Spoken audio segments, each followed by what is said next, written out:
الرحمن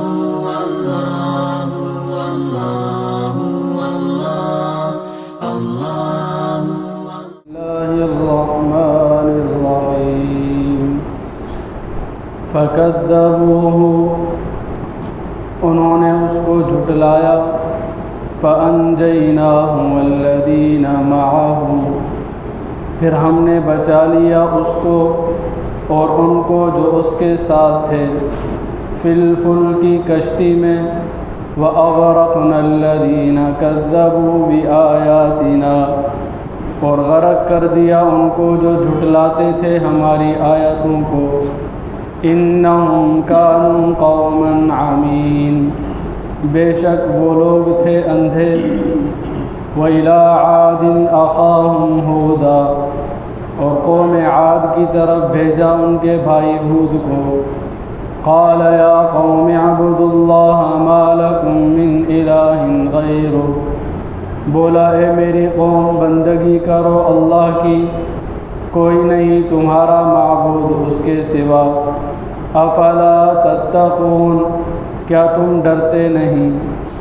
قال الملأ الذین کفروا، بولے سردار جو کافر تھے، من قومہ اس کی قوم میں، انا لنراک فی سفاہۃ، ہم تو دیکھتے ہیں تجھ کو عقل نہیں، وَإِنَّا لَنَظُنُّكَ مِنَ الْكَاذِبِينَ، اور ہم تو تجھ کو جھوٹا گمان کرتے ہیں۔ نوح علیہ السلام کا قصہ چل رہا تھا۔ اللہ رب العزت نے نوح علیہ السلام کو اپنی قوم کی طرف داعی بنا کر، نبی بنا کر بھیجا۔ قوم نے جھٹلایا، انکار کیا، تو نوح علیہ السلام نے کہا کہ میں اللہ کے پیغام، اللہ کی رسالت جو ہے وہ تم تک پہنچانے آیا ہوں۔ تو قوم نے نوح علیہ السلام کی بات نہیں مانی اور کہا کہ اگر اللہ کو پیغام بھیجنا ہوتا تو کسی فرشتے کو بھیجتا، انسان تو ہماری طرح کھاتے پیتے ہیں اور تم ہم سے کم تر ہو دنیا کے اعتبار سے، تو اللہ اگر چاہتا تو ہم میں سے سرداروں کو نبی بناتا۔ اس طرح کی باتیں کرنے لگے۔ تو اللہ نے فرمایا فَكَذَّبُوهُ، اس کی قوم نے نوح علیہ السلام کو جھٹلایا، اس کے پیغام کا انکار کیا، ایمان نہیں لائے۔ فَأَنْجَيْنَاهُ، تو اللہ رب العزت نے نوح علیہ السلام کو نجات عطا کی۔ نوح علیہ السلام جب تنگ آ گئے، دن رات محنت کی، جیسے آپ پہلے بھی سن چکے کہ 50 کم 1000 سال انہوں نے محنت کی، 950 سال، اور فردن دعوت دی، جماعت میں جا کے پیغام پہنچایا، ہر وہ طریقہ جس سے دعوت دی جا سکتی ہے، تبلیغ کی جا سکتی ہے، ہر وہ طریقہ اپنایا، لیکن قوم نے نوح علیہ السلام کو جھٹلایا۔ تو نوح علیہ السلام نے پھر ان کے لیے بد دعا کی، وقال نوح رب لا تذر علی الارض من الکافرین دیارا، کہ اللہ اب زمین کے اوپر کسی کافر کا گھر نہیں چھوڑنا، یعنی کسی کافر کو اب زمین پر نہیں چھوڑنا، اس طرح بد دعا کی۔ تو اللہ رب العزت نے طوفان بھیجا۔ سورہ نوح کے اندر انشاءاللہ زندگی رہی اس میں ہم تفصیل کے ساتھ پورا واقعہ نوح علیہ السلام کا، تو کہتے ہیں کہ اللہ نے حکم دیا کشتی بنانے کا طوفان سے پہلے، تو اب جب لوگ کفار گزرتے تو مذاق اڑاتے، کہ اس پاگل کو دیکھو، نہ یہاں پانی ہے نہ کشتی کی کوئی ضرورت ہے، یہ کشتی بنا رہا ہے۔ ہم کہتے نہ تھے کہ یہ پاگل ہے، یہ گمراہی کے اندر ہے، اب دیکھ لیا کیسے کام کر رہے۔ لیکن چونکہ نبی ہے، اللہ کا حکم تھا، تو روایات کے اندر آتے ہیں کہ جو کشتی انہوں نے بنائی کوئی معمولی کشتی نہیں تھی، اتنی بڑی کشتی تھی کہ اس کی لمبائی جو تھی وہ 450 فٹ کی تھی، اور اس کی چوڑائی 75 فٹ کی تھی، اور اس کی لمبائی جو تھی، لمبائی نہیں بلکہ اس کو کیا کہیں گے، یعنی جو اوپر ہوتا ہے اونچائی، تو وہ 45 فٹ کی تھی۔ اب آپ اندازہ لگائیں کتنی بڑی کشتی ہوگی۔ تو نوح علیہ السلام نے کشتی تیار کی، اب طوفان آیا تو اللہ رب العزت نے نوح علیہ السلام اور جو ان کے ماننے والے تھے، جو ان پر ایمان لے کر آئے، ان کی دعوت کو قبول کیا، اللہ نے ان کو بچایا۔ فرمایا فَأَنْجَيْنَاهُ وَالَّذِينَ مَعَهُ فِي الْفُلْكِ، اللہ نے نوح علیہ السلام اور ان کے ماننے والے جو ان کے ساتھ تھے ان کو کشتی کے ذریعے سے بچایا۔ وَأَغْرَقْنَا الَّذِينَ كَذَّبُوا بِآيَاتِنَا، اللہ فرماتے ہیں جنہوں نے ہماری آیتوں کو جھٹلایا، انکار کیا، اللہ نے پھر کیا انجام کیا ان کا؟ فرمایا اغرقنا، ہم نے سب کو غرق کیا، حتیٰ کہ نوح علیہ السلام کا بیٹا جب یہ کشتی، نوح علیہ السلام کا جب طوفان آیا، طوفان نوح، تو کشتی پانی کے اندر تھی، تو کتابوں میں آتا ہے کہ 150 دن تک یہ کشتی پانی کے اندر چلتی رہی۔ نوح علیہ السلام اپنے بیٹے کو پکارتے رہے، آ جاؤ، آج جو کشتی میں بیٹھے گا وہی بچے گا۔ تو بعض کتب میں آتا ہے کہ نوح علیہ السلام کا بیٹا کنعان جو تھا وہ کہنے لگا میں اتنی اوپر چوٹی پر ہوں، پہاڑی پر ہوں، یہ پانی تھوڑی میرا کچھ بگاڑ سکتا ہے۔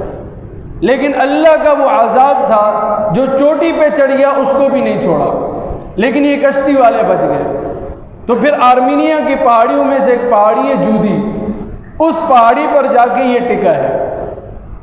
تو نوح علیہ السلام کو اللہ رب العزت نے بچایا، اور جنہوں نے ان کی مخالفت کی، ان کا کہنا نہ مانا، اللہ رب العزت نے ان کو غرق کیا، اور فرمایا انہم کانوا قوما عمین، کہ یہ لوگ اندھے تھے۔ یہاں تمام قوم کو اللہ نے کہا اندھے تھے، حالانکہ ان کے پاس آنکھیں تھیں، تو یہاں مراد یہ ہے کہ دل کی آنکھیں ان کے پاس نہیں تھی۔ سورہ انبیاء کے اندر ہے غالباً، فرمایا فَإِنَّهَا لَا تَعْمَى الْأَبْصَارُ وَلَكِنْ تَعْمَى الْقُلُوبُ الَّتِي فِي الصُّدُورِ، یہ آنکھیں مراد نہیں ہیں جو تمہارے چہرے پر نظر آتی ہیں، مراد دل کی آنکھیں ہیں، بصیرت کی آنکھیں۔ آگے آئے گا اللہ رب العزت نے آپ صلی اللہ علیہ وسلم کو فرمایا وَتَرَاهُمْ يَنظُرُونَ إِلَيْكَ وَهُمْ لَا يُبْصِرُونَ، آپ دیکھیں گے کہ وہ آپ کی طرف دیکھ رہے ہیں، آپ کی باتیں سن رہے ہیں، آپ کی دعوت سن رہے ہیں، وَهُمْ لَا يُبْصِرُونَ، حقیقت میں وہ نہیں دیکھ رہے، ان کی دل کی آنکھیں بند ہیں، وہ دل سے بات کو نہیں سن رہے۔ تو انہوں نے کیا کیا؟ نوح علیہ السلام کے پیغام کو نہیں مانا، دل کی آنکھیں نہیں کھولی، بصیرت کے آنکھ سے نہیں دیکھا، تو کیا ہوئے؟ غرق ہوئے۔ ابو الحسن مورخ لکھتے ہیں کہ عباسی خلفاء کی کمزوریوں کی وجہ سے، لاپرواہیوں کی وجہ سے مسلمانوں کا تقریباً 650 سال کا عظیم دور چلا گیا، کیونکہ ان کے اندر دولت کی ہوس اور اقتدار کی ہوس، آپس میں لڑائی جھگڑے، فتنے فساد، یہ چیزیں آ گئی تھی۔ دین کو انہوں نے پسے پشت ڈال دیا تھا، بدعات اور رسومات ان کے اندر پھیل چکی تھی، اس لیے اللہ رب العزت نے تاتاریوں کو مسلط کیا۔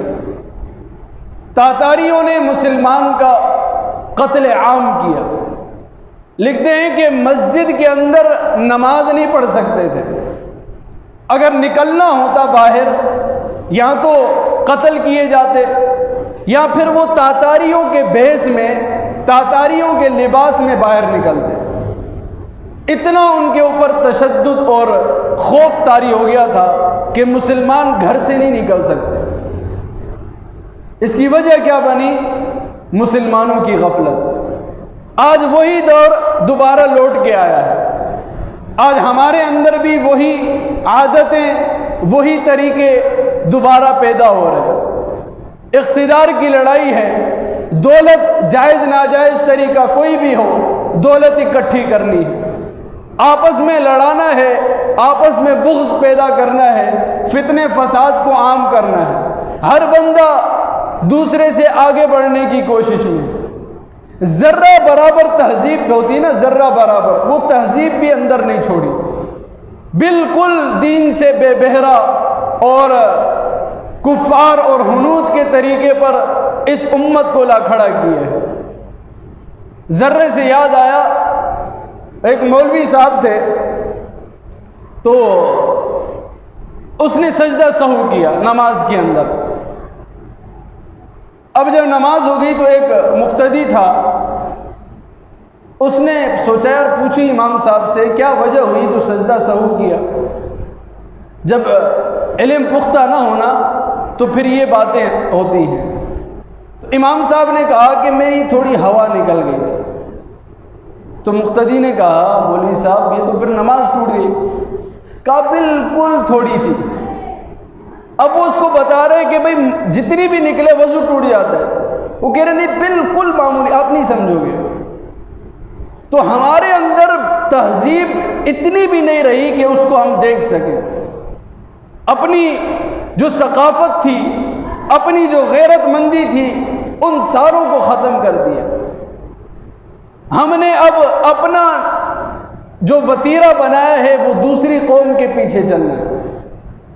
جیسے میں نے اس دن بھی عرض کیا کہ آپ صلی اللہ علیہ وسلم نے فرمایا وَلَوْ سَلَكُوا جُحْرَ ضَبٍّ، اگر وہ گوہ کے سوراخ میں جاتے ہیں تو یہ ان کے پیچھے لگیں گے، یہ سوچے سمجھے بغیر کہ ہمارا اس میں فائدہ ہے یا نہیں، ہمارا نقصان کیا ہے، بس ان کی تقلید کرنی ہے، اندھی تقلید کرنی ہے کہ ہم کیسے پاپولر ہو جائیں، ہمارا کیسے نام ہو جائے۔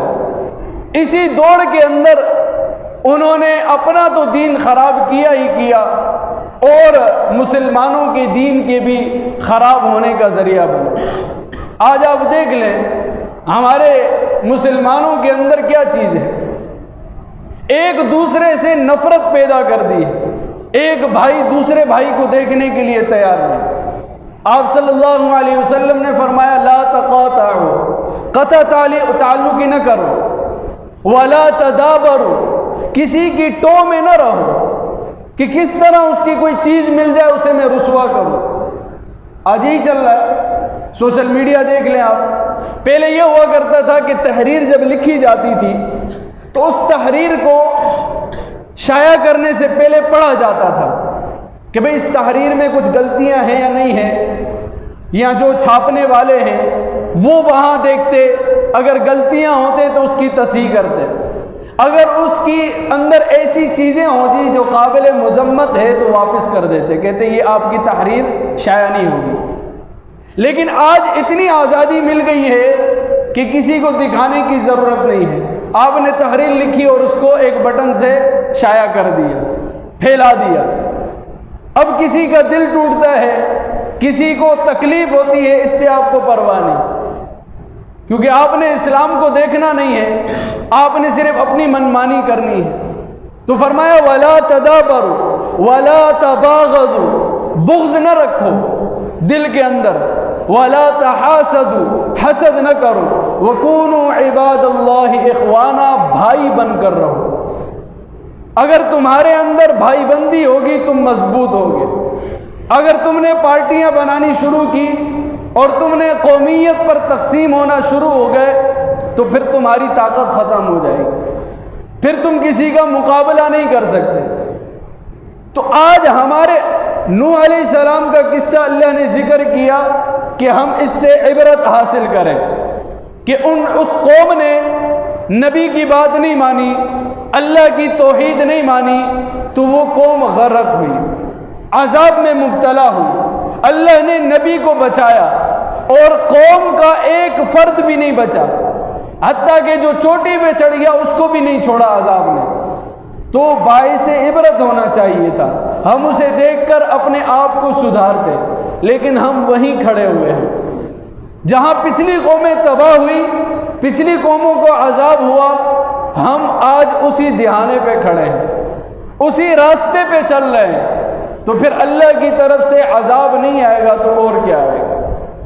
اس لیے اپنی حالت کو سدھاریں، اپنے آپ کو بھی سدھاریں، اپنے ارد گرد معاشرے کو دیکھیں اس پر محنت کریں. آپ یہ نہ سمجھیں کہ میرے اندر کیا صلاحیت ہے جو میں کسی کو تبلیغ کروں. مولانا الیاس رحمۃ اللہ علیہ جنہوں نے تبلیغ کا کام اٹھایا، آج لاکھوں نہیں کروڑوں لوگ ہیں جو اس تبلیغ سے وابستہ ہیں. آپ اگر سوانح مولانا الیاس رحمۃ اللہ علیہ پڑھے تو حیران رہ جائیں گے کس قسم کا آدمی تھا. سوکھا سا، کوئی جان نہیں تھی. دیکھنے والا کہتا ہے یہ مولوی کیا کرے گا، لیکن ہمت باندھی 10 سال تک مسلسل محنت کی، ایک جماعت نکالی. لمبا طویل ان کی سوانح ہے. ہم کر سکتے ہیں، اپنے ارد گرد لوگوں کو تیار کر سکتے ہیں. میں اکیلا آ رہا ہوں نماز پہ، اگر میں محنت شروع کروں، آپ اللہ پہ یقین رکھیں، آج نہیں تو مہینے بعد، سال بعد آپ کے ساتھ 10-12 بندے اور بھی آئیں گے. مسجد میں جگہ نہیں ہوگی، لیکن ہمت کرنے. اگر میں اکیلا بندہ ہوں، میں کر رہا ہوں، آپ یہاں 20 بندے ہیں، 15 بندے سن رہے ہیں، لیکن ہر بندہ اگر داعی بن جائے، مبلغ بن جائے، تو یہاں 15 نہیں ہوں گے بلکہ 30 اور 60 بن جائیں گے، ڈبل ہو جائیں گے.